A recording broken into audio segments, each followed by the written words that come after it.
Welcome to r/RedditRevenge. This is a story of someone getting back at someone with revenge after being wronged. Thank you friends for subscribing to the channel, and for so many likes. The first story. Boss refused to let me go on a short vacation, so I figured out how to go on vacation for a month and visit my city. The second story. Boss did not pay the employees 75 cents, so the employees sued and won, and the boss lost all property and business. The third story. Woman used my mail, so I decided to cancel all the tickets and deals that she wanted to buy. The first story is, boss didn't want to approve a short leave, so instead I availed a long one. I work with a large organization having multiple branches in every state across the country. I'm the head of one such branch. My boss, the regional manager, controls around 15 such branches in a region cluster. During August this year, I had asked my boss for a 5-day leave for September, which he had promptly granted. I then informed HR about it, suggesting him to temporarily arrange for somebody to run my branch for the week. This was required because 1, due to some corporate directives, some of the branches, including mine, could not run without a branch head being physically present in the office. 2, enabling someone from inside the branch to substitute for me wasn't possible due to technicalities. HR assured me there was plenty of time to arrange for my temporary substitute, so I didn't think much about it, since anyway it was his job to take care of in case of leaves.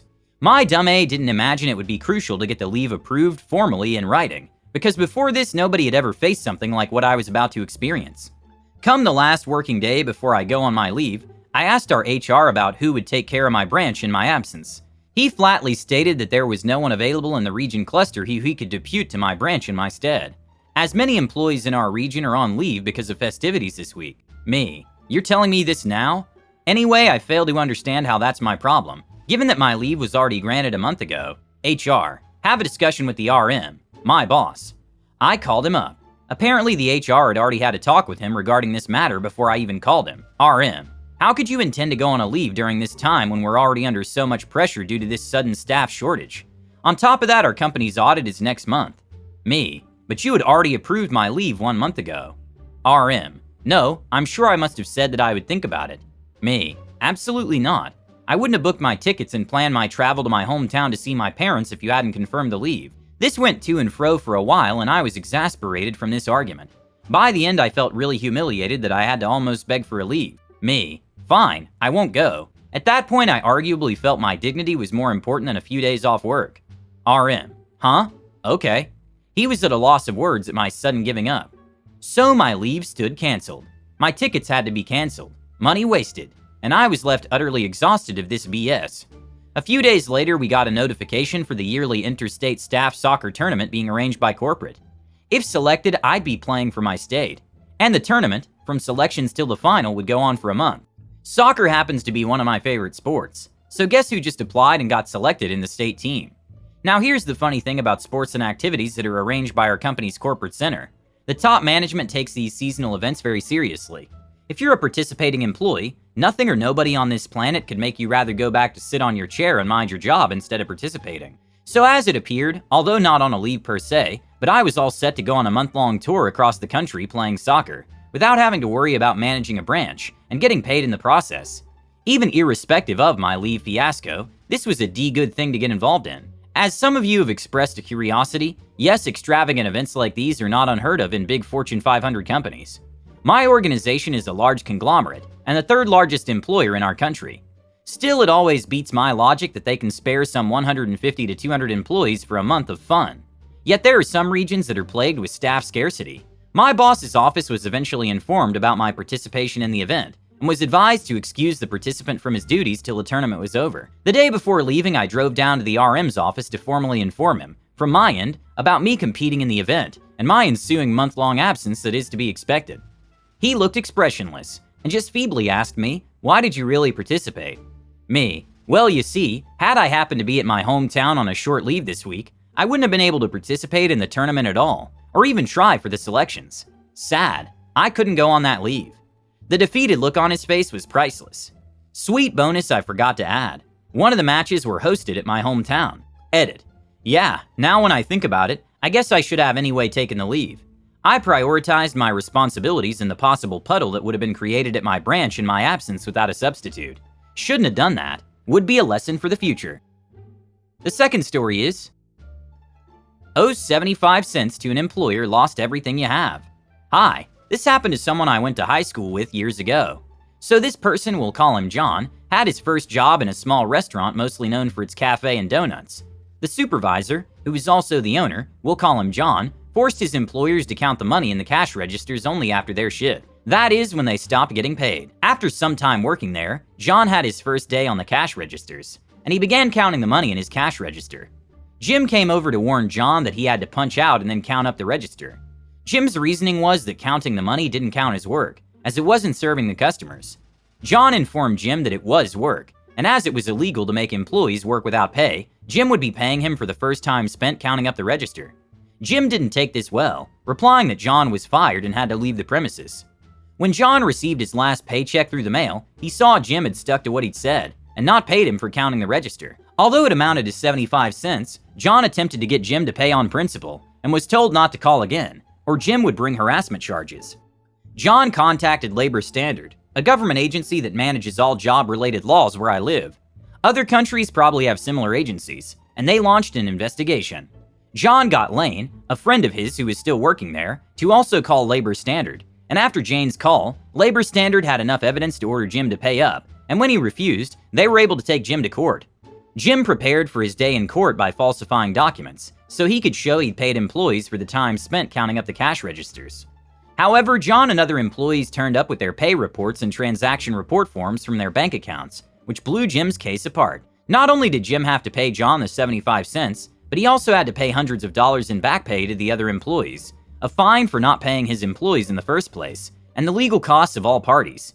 He was also charged with fraud, interfering with the court, and falsification of documents. Although computers were not as prevalent back then, Jim was also forbidden to be in contact with them. Jim's restaurant was part of a chain, Cafe Donuts, and the contract with Cafe Donuts specified that if you were found to be doing illegal things under their name, they could take back the restaurant, and you'd be out whatever it cost you to license their name in the first place. The contract also allowed Cafe Donuts to seize the building the restaurant was located in, if the offending party owned it. It so happened that Jim was running 2 Cafe Donuts restaurants, and one was located in a rental property, while the other was in a building Jim owned. Jim lost the restaurants, the building and land, and was sued for damaging the company image and name. The case went to court, whereupon Jim lost the case, his house, as he couldn't pay what the court said he owed, and his wife. It seems losing the house to pay for the case was the last straw for her. I consider the most satisfying part of this to be John's reaction. When John received the 75 cents, Jim happened to be present. John stared Jim right in the eye and said, "You know what, it's just 75 cents. I don't even want it," and left the room after giving the money to the employee standing next to him. Jim didn't have a very good time for about 2 years. He couldn't find a job during that time, but when the general population forgot what happened, the people involved wouldn't, of course. Things began to improve for him. Jim managed to go back to owning a restaurant, uncertain about which restaurant it is, and it's also unclear to me if it's one of the 2 he lost, or a third Cafe Donuts one, or even a completely different chain. It is unknown if Jim is a nice guy or still a jerk, but he does pay his employees properly now. The last story is, no, this is not your email address. There is a lady named Irene who does not seem to be able to understand the concept that my email address is not hers. She gives it out constantly, and repeated efforts to explain to her that she has it wrong have gone unheeded. Strong boomer energy from this one. As a result, I know she lives down in the US. She banks at Chase. She drives a Toyota RAV4 that's due for an oil change, and she seems to be having some medical issues down there. Irene, if you see this, call your doctor. She sounds concerned. I have repeatedly asked the various people involved to please inform Irene that she's providing all these places with my email address, which is again not hers. The only piece of information she's never provided is her phone number, so I've not been able to call her, although I did send her a Christmas card last year that read, "Irene, Merry Christmas. Stop telling people your email address is my email. It isn't, it's mine." Recently, it appears that Irene has been trying to buy a new house and is planning a trip to Venice.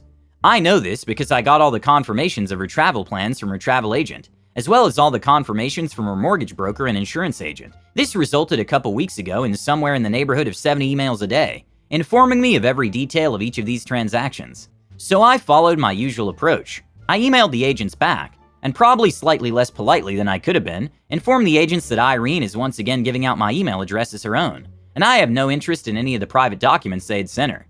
Apparently they tried to call her. Unfortunately, I suspect they all tried to call her within a few minutes of each other to tell her the same thing. and she got very angry with all of them.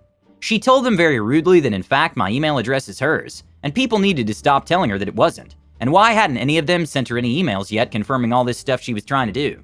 Not long after that, I separately got apologetic emails from each of them, the insurance agent, the travel agent, and the mortgage broker, telling me they were very sorry, but Irene was very insistent that this was her email address, so they couldn't remove it from her account. This seems very stupid to me, but I'm not American and do not understand American rules. So I told them that since I was apparently Irene, and I am completely sure that I did not apply for a mortgage or for insurance, that all those should be canceled immediately. The mortgage broker told me that if we did that, we may not meet the date required in the contract for the removal of subjects. I told him that since I, Irene, was not applying for a mortgage, that didn't matter.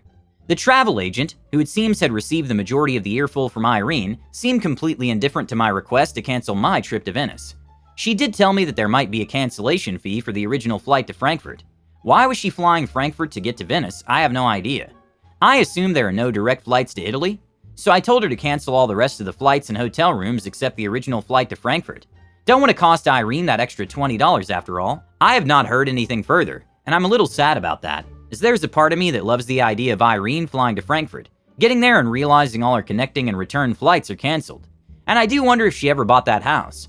If anyone knows someone in Frankfurt and can go check to see if there's an Irene wandering around looking rather confused and lost, that would certainly tie the story up nicely. But at least the emails have stopped. Edit. My assumption is that her email is similar to mine. If you saw my email address and her full name, it would make much more sense. Let's just say that her last name and my first name are similar, and there's a similarity to a certain fruit-flavored multicolored computer from the days when Gmail first came out. The point wasn't to cancel the transaction. The point was to make them realize it was very stupid of them to try and argue with me about who I am. There's too much money on the line for them to just go, okie doke, shut the whole thing down. Update.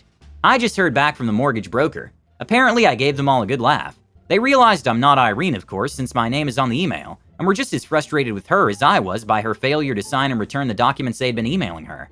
Apparently Irene is using a company email that's hosted in Gmail. So she signs into Gmail. But this is my interpretation. Her address is something like myaddress@herorganization.com, and once they told her they had a request to cancel everything from the email address she had provided, she immediately sent them an email from her account. He thanked me, because the documents need to be signed by Tuesday, and Irene was giving them quite an earful because she had not received them yet. The travel agent just said, "My apologies, we fixed the problem. You will not receive any further emails. Please delete the ones you have received." So since I ended up helping her actually successfully buy her house, does this technically count as a good deed? I hope you enjoyed these stories. Hit the like button and subscribe to the channel. Have a nice day.